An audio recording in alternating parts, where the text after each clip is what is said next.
A Coreia do Norte é conhecido como o país mais fechado do mundo, mas como será de fato a vida de seus habitantes? Em Pyongyang, a capital, é quase impossível notar sinais de pobreza. Lá as pessoas se vestem bem, existem estátuas gigantes enaltecendo os líderes e setores como saúde, educação e tecnologia são apresentados como de primeiro mundo. Mas até onde será que isso é verdade? Será que essa realidade é para todos? O que acontece longe da capital? E como vivem as pessoas fora de Pyongyang?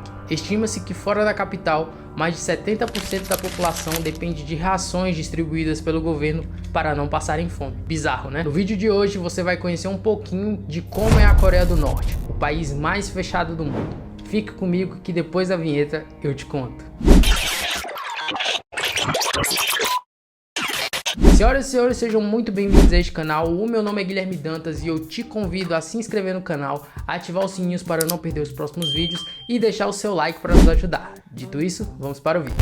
A Coreia do Norte é supostamente um verdadeiro paraíso. Bom, pelo menos é isso que o gordinho Kim Jong-un quer que todo mundo acredite. Mas como será que é de verdade viver no país mais fechado do mundo? Bom, eu tenho uma boa notícia, ou não. Apesar de ser o país mais fechado do mundo, você pode visitar a Coreia do Norte, senhores. Ou melhor, Pyongyang, que é a capital. Muitos YouTubers já fizeram isso e todos parecem terem ido nos mesmos lugares. Os mesmos pontos turísticos, os mesmos restaurantes, a mesma biblioteca. Será que só tem isso para ver lá? Bom, a resposta não é tão simples assim. A verdade é que se algum dia você for para a Coreia do Norte, provavelmente você só irá também nestes lugares, porque apenas eles são autorizados para visitas. Tudo lá é bem restrito. Quando você desembarca na Coreia do Norte, você é encaminhado até um hotel e só sai de lá acompanhado de um dos seus guias turísticos. Já na chegada, uma amostra do rigor dos próximos 11 dias. Malas reviradas na alfândega. Eles cismaram com umas revistas minhas sobre música inglesas, mas passou, vieram 3 pessoas nos recepcionar e agora, de agora em diante, é estrada e trabalho. Nossos guias, vamos chamar assim, falam espanhol e na van finalmente revelam onde vamos ficar. O hotel Yanggakdo, numa ilhota no rio Taedong. Esses guias, obviamente, são agentes do governo que funcionam como babás. Isso, serão suas babás. Eles vão te levar para conhecer o país, ou melhor, somente Pyongyang, já que você não pode sair de lá. Para você ter uma ideia de como as coisas funcionam para os turistas lá, não existe uma programação das coisas que você irá fazer. Ou seja, você não sabe o que irá fazer quando estiver lá. O que acontece é que você simplesmente acorda, vai encontrar com o seu guia na frente do hotel em um horário marcado, e daí sim, o seu guia vai te falar a sua programação do dia. Quando saímos, os guias só entregam a programação em cima da hora, ou às vezes nem isso. 8h15 da manhã, até agora a gente não sabe o que a gente vai fazer. Parada errada aí, irmão. Tudo é na base da surpresa. Lembrando que tudo que vamos falar aqui gira em torno da capital da Coreia do Norte, porque somente lá que pode ser visitada, tornando os registros das outras cidades limitados. Isso deve ser porque fora de Pyongyang a população vive uma extrema miséria. Estima-se que mais de 40% da população total da Coreia do Norte não tem o que comer, a maioria nas cidades afastadas da capital. E eu particularmente acredito que esse número possa ser até maior. Agora, em Pyongyang a situação é diferente. Lá você não vê moradores de rua, pessoas mal vestidas ou lixo nas ruas. Muito pelo contrário, lá você encontra todos bem vestidos, a cidade é linda, limpa e organizada. Isso porque eles querem passar uma boa impressão da Coreia do Norte para as pessoas que visitam e para o mundo, já que você só pode visitar a capital.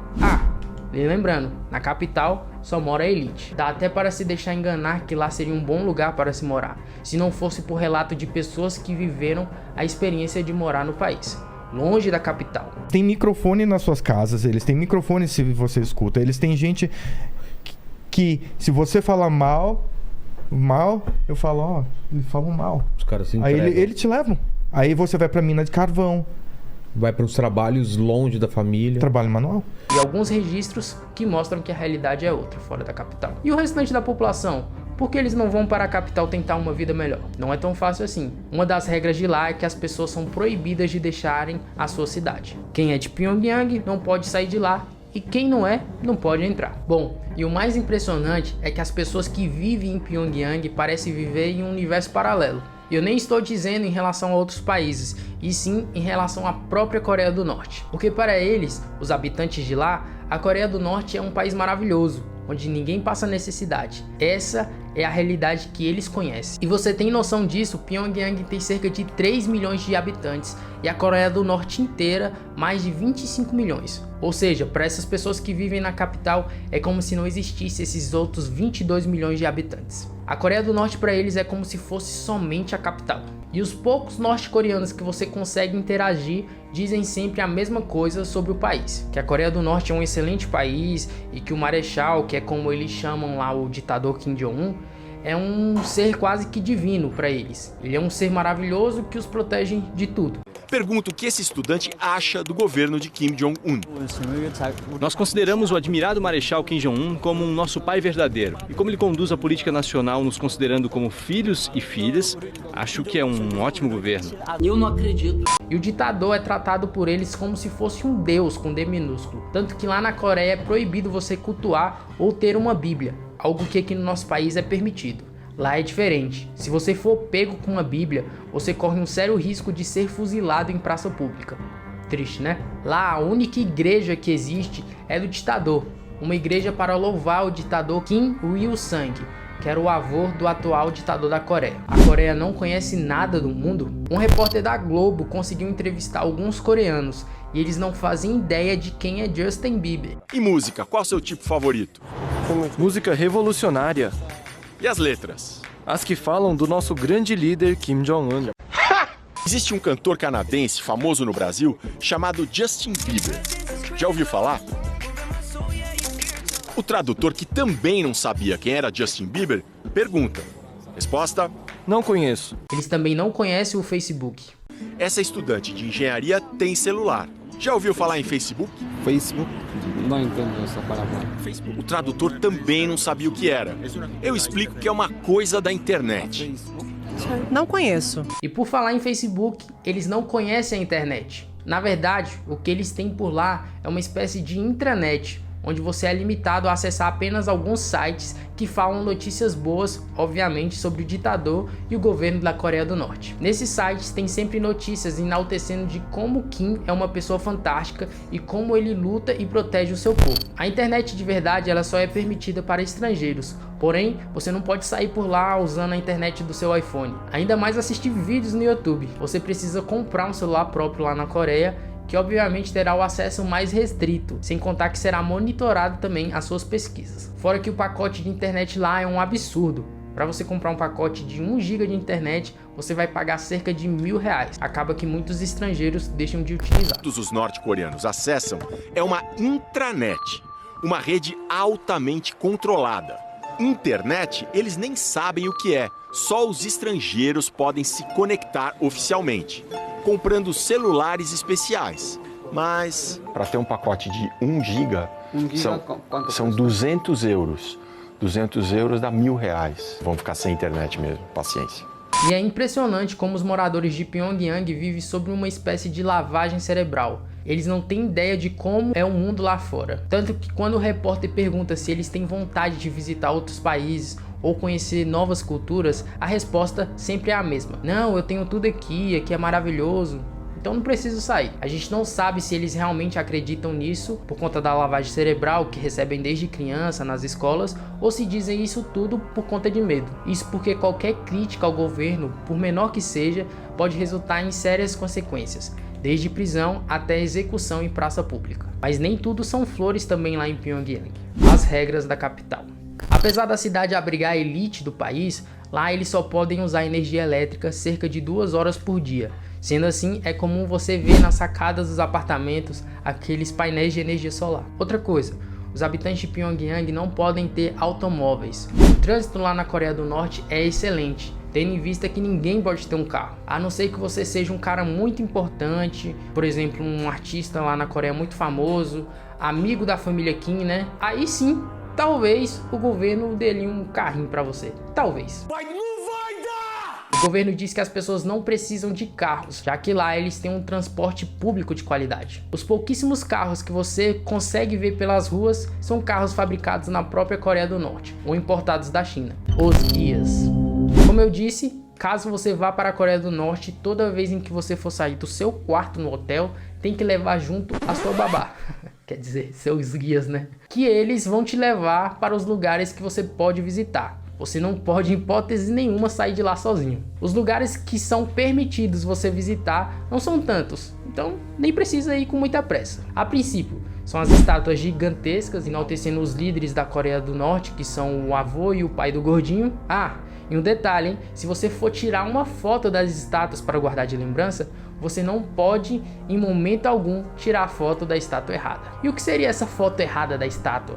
Por exemplo, uma foto que está ali cortando um pedacinho do pé, um pedacinho da cabeça, é considerado uma foto errada. Ter fotos assim é considerado um desrespeito e você tem a foto imediatamente apagada. Doidura, né? Bom, eu não preciso nem dizer que você não pode imaginar em fazer alguma gracinha na frente das estátuas, né? Igual a galera faz por aqui no Brasil, nos Estados Unidos também é possível ver. Qualquer coisinha que você fizer lá, você pode pegar cerca de 5 a 10 anos de prisão, ou pior, ser fuzilado. Teve um caso de um turista americano que resolveu fazer uma gracinha e é claro que esse cara se deu muito mal. Este é o único caso relatado até hoje. Seu nome era Otto.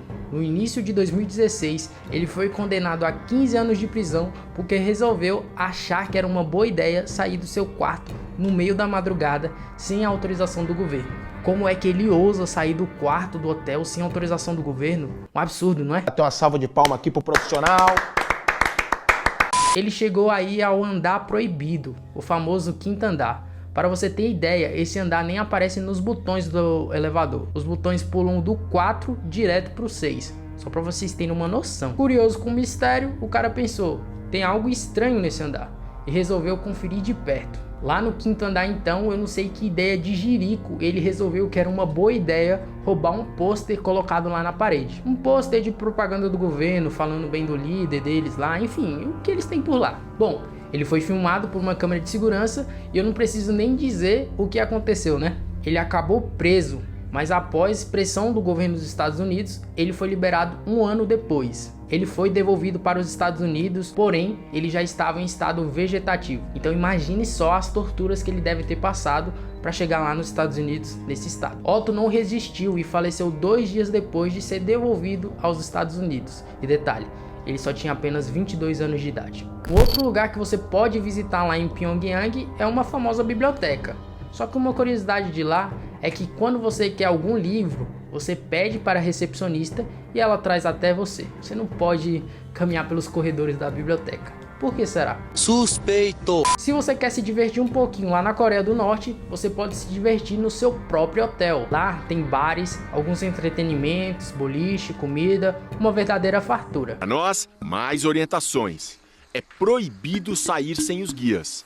O Yanggakdo não é só um hotel, é uma espécie de prisão. O Yanggakdo tem muitas outras atrações, mas a maior parte do tempo a gente passa nos quartos mesmo. Aqui tem um rádio. Chama a atenção que o rádio não tem aquele botão de mudar de estação. É porque só tem uma estação. Mas ligando, não pega. Na televisão tem 2 canais norte-coreanos. Os 2 passam a mesma programação. Programas que incentivam as pessoas a trabalhar bastante. E também tem muito programa a favor do grande líder, a favor do governo. É isso o dia inteiro. Muito chato! Mas outra coisa que impressiona no hotel é que você vai ficar num hotel basicamente de 47 andares, aproximadamente, mas tudo que você vai ver nesse hotel é o grupo de pessoas em que você foi viajar. Pensa, um hotel de 47 andares, basicamente vazio, é onde você vai ficar. Diferente do que estamos acostumados em ver hóspedes e tudo mais, lá você só vai ver funcionários do hotel. E isso impressiona lá em Pyongyang, tudo lá é muito vazio. No supermercado, por exemplo, em dia comum, em dia de trabalho, se você vai até lá, você só vai encontrar funcionários do supermercado. Ah, e lá as coisas são muito baratas. Por exemplo, um sacão de salgadinho que você pagaria facilmente R$15 aqui no Brasil, lá custa cerca de 5 a 10 centavos. Mas calma lá, não se impressione por esse valor. Lá, por ser um regime em que o Estado controla o mercado, ele controla também os preços das coisas. Por mais barato que pareça para nós, os salgadinhos para os norte-coreanos é muito caro, tendo em vista que eles ganham em torno de R$600 por ano. Isso mesmo, você não escutou errado, por ano. E isso porque Pyongyang é a elite do país. Segundo a própria Nações Unidas, eles estimam que 70% da população da Coreia do Norte vive em extrema miséria e só sobrevive porque o governo distribui rações humanas para eles comerem. A vida fora de Pyongyang. Como eu disse, não se sabe ao certo, já que é proibido você sair da cidade, até mesmo acompanhado dos seus guias. As poucas coisas que você consegue ver é quando você passa pelas estradas, centenas de pessoas, centenas de milhares de pessoas trabalhando em serviços braçais, como construções de estradas. Mas não pense que eles utilizam alguma máquina, algum trator. Não, tudo é no braço mesmo, com picaretas. E olha, eles fazem isso em troca de alimento. Existe mais outra série de regras absurdas na Coreia, como por exemplo, poder cortar o seu cabelo somente em alguns modelos pré-determinados pelo governo. Você tem ali mais ou menos 15 estilos diferentes para você escolher qual que você vai querer. Se você quiser algo que não esteja no catálogo, você não pode cortar o cabelo. E o corte que está mais em alta lá na Coreia do Norte é obviamente o parecido com o do gordinho, o ditador, né? Esse corte lindo e maravilhoso que vocês estão vendo aí. Bom, mas isso tudo é assunto para um outro vídeo. Mas e aí, você sabia dessas coisas que rolam lá na Coreia do Norte? Lembrando que tudo que falamos aqui são relatos baseados em matérias jornalísticas e depoimentos de quem já foi para lá. Eu espero que você tenha gostado da forma que abordamos o vídeo. Não esqueça de deixar o seu like para nos ajudar. Se inscreva no canal, temos vídeo toda terça e quinta. E se você quiser me seguir nas redes sociais, é @GuilhermeDeDantas. Muito obrigado pelo acesso e até a próxima.